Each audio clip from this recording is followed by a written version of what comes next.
Welcome to our explainer. Today, we're going to look at something that quietly dictates the entire trajectory of your life, your time, and your personal boundaries. Okay, let's dive right into this. I want you to take a slow, deep breath. We are going to explore the art of saying no and reclaiming your true value, drawing directly from some profound insights on human psychology and the daily habits of the ultra-successful. So, let me ask you a question. Are you a people pleaser? Do you constantly sacrifice your own crucial work, your own goals, just because you can't bring yourself to say no to a friend, a relative, or maybe an extra task at the office? You know the feeling. You hear a voice inside you screaming no, but what comes out of your mouth is, yes, absolutely, I'll do it. Let the heavy weight of that question sink in for a second. If this sounds like you, listen very carefully. You might think you're being a deeply good person in the eyes of the world, but the reality is, you are actively destroying your own life just to keep everyone else happy. Here's our roadmap for today. First, the people pleaser trap. Second, the psychology of yes. Third, the billionaire secret. Fourth, how to say no. And finally, the 7-day challenge. All right, let's start with our first section, the people pleaser trap. Are you losing yourself? We really need to confront a hard truth here. Just look at this staggering comparison. 90% of the world's most successful people say no to almost everything. On the flip side, 99% of unsuccessful people constantly say yes. I want to be crystal clear about this. Saying yes blindly just wastes your precious energy. By the time the day ends, you have absolutely nothing left for your own dreams, your own business, or your own health. Think about what it actually means to be taken for granted. People don't respect your constant yes. They're simply taking advantage of your free availability. It's just the basic economic rule of supply and demand applied to human behavior. Really, think about it. If a shopkeeper gives away his goods for free or incredibly cheap every single day, people don't respect the product. They just assume it's worthless. When the supply of your time is infinite, the price people put on it drops to zero. Which brings us to section 2, the psychology of yes. Why do we agree to all of this? I want to ground this clearly in science, so please don't just blame yourself.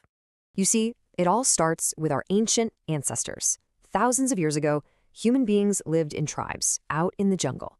Being separated from your tribe literally meant death, so our brains actually evolved to believe we must keep everyone happy just to survive.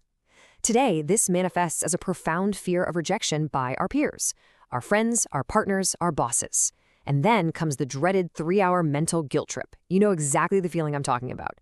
Even if you do manage to say no, your brain punishes you for hours. You spend that entire time agonizing and feeling guilty. But the absolute crucial point is this. A relationship that shatters over a single no was never real to begin with. It was just a transaction. Make sure that when you're saying yes to others, you are not saying no to yourself. Moving on to section 3, the billionaire secret. Let's look at some historical proof of how the most successful minds on the planet handle their focus. They actively resist that evolutionary fear we just talked about. Consider the number 70. Back in 1997, Steve Jobs returned to Apple. Now, the company was on the brink of absolute ruin at the time, producing dozens of different scattered products. What did he do immediately? He stopped production on 70% of those products.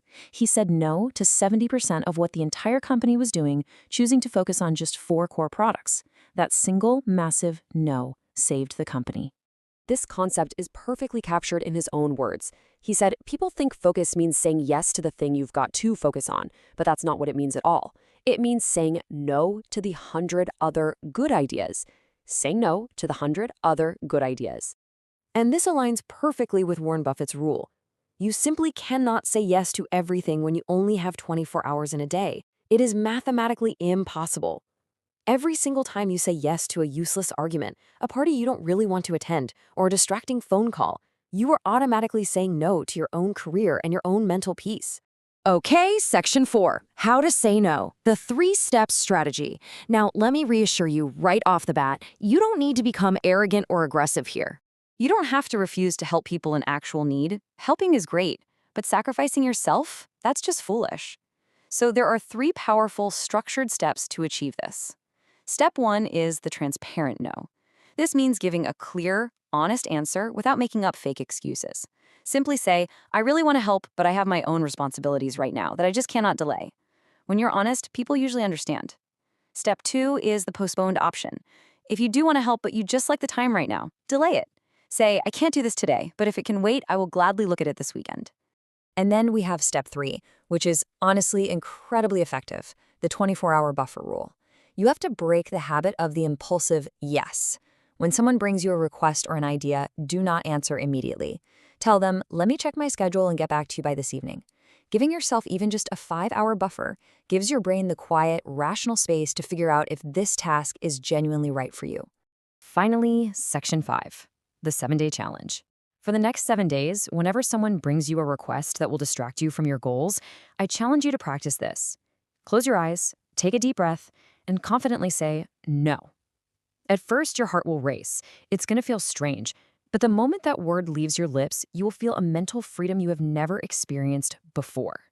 Your life is yours. You absolutely must be the driver. Do not hand the steering wheel over to anyone else. If you're ready to start valuing yourself today, I want you to type this exact phrase in the comments, my time is valuable. Think carefully about the choices you make with your hours. Let me leave you with this one final provocative question. If you don't take the steering wheel of your own life today, whose goals will you be driving toward tomorrow?